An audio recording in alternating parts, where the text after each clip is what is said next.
I'm available 24/7 to help solve issues. Right. Call me 3 a.m. on a Sunday morning, I don't care. A cross-pollination of Thomas Edison and Tony Stark, Elon Musk. Were you a little naive when you thought I can easily build an electric car and a rocket? I didn't think it would be easy.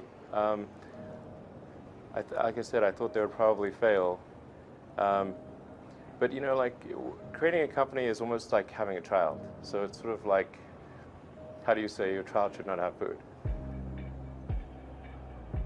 So once you have the company, you have to feed it and nurse it, yeah, and take care of it, even if it ruins you. Yeah.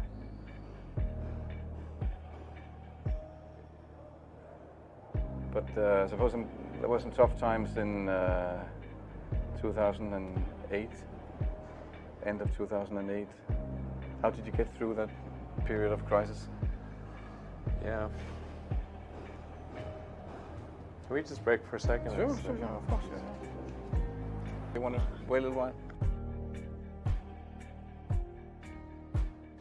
Yeah, I sure hope it was worth it.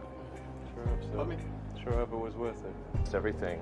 And I was borrowing money from friends to pay the rent. Well, I mean, Tesla really faced a severe threat of death due to the Model 3 production ramp.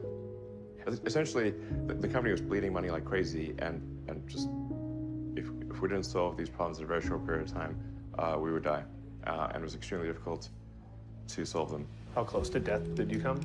Within single-digit weeks. 22 hours a day, or like what? How many hours? Just working, so 7 days a week, sleeping in the factory. I worked everywhere from I worked in the paint shop, general assembly, body shop.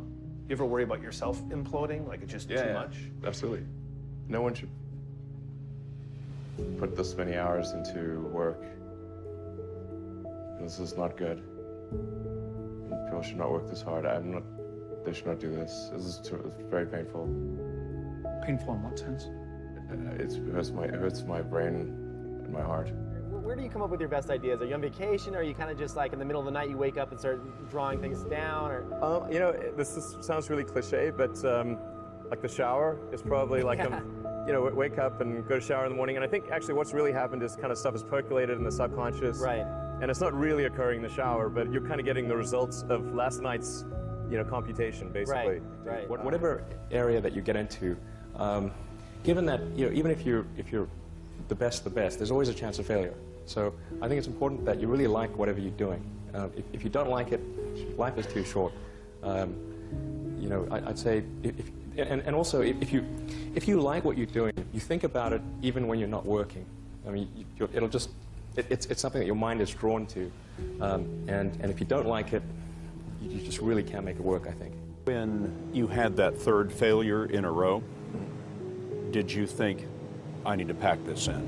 Never. Why not? I don't ever give up. I mean, I'd have to be dead or completely incapacitated. Starting a business, I'd say, number one is have a high pain threshold. That's it. There's a friend of mine who's got a good saying, which is that starting a company is like eating glass and staring into the abyss. Okay, that's generally what happens, because when you first start a company, there's lots of optimism and things are great, and then so happiness at first is high. Then you encounter all sorts of issues, and happiness will steadily decline, and then you'll go through a whole world of hurt. And then eventually, if you succeed, and in most cases you will not succeed, and Tesla almost didn't succeed, came very close to failure. Then if you succeed, then after a long time you will finally get back to happiness. I think too is you got to make sure that whatever you're doing is a great product or service. It has to be really great. And I go back to what I was saying earlier, where if you're a new company, I mean, unless it's like some new industry or new market that, if it's an untapped market, then you have more ability to,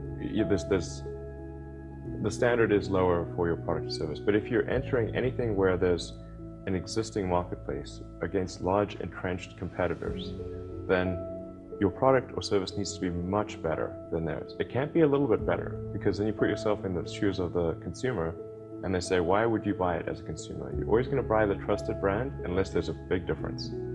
So a lot of times, you know, an entrepreneur will come up with something which is only slightly better.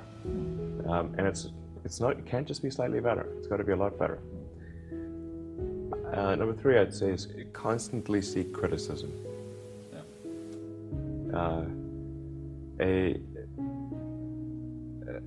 A well thought out critique of whatever you're doing is as valuable as gold. And you should seek that from everyone you can, but particularly your friends. Usually your friends know what's wrong, but they don't want to tell you because they don't want to hurt you. So lift you up, sort of. Yeah. So they'll say, oh, I would encourage my friend, so I'm not going to tell him what I think is wrong with this product. Yeah. It doesn't mean your friends are right, but very often they are right. And you at least want to listen very carefully to what they say. And to everyone, if you're looking for, basically, you should take the approach that you're wrong. That you, the entrepreneur, are wrong. Your goal is to be less wrong.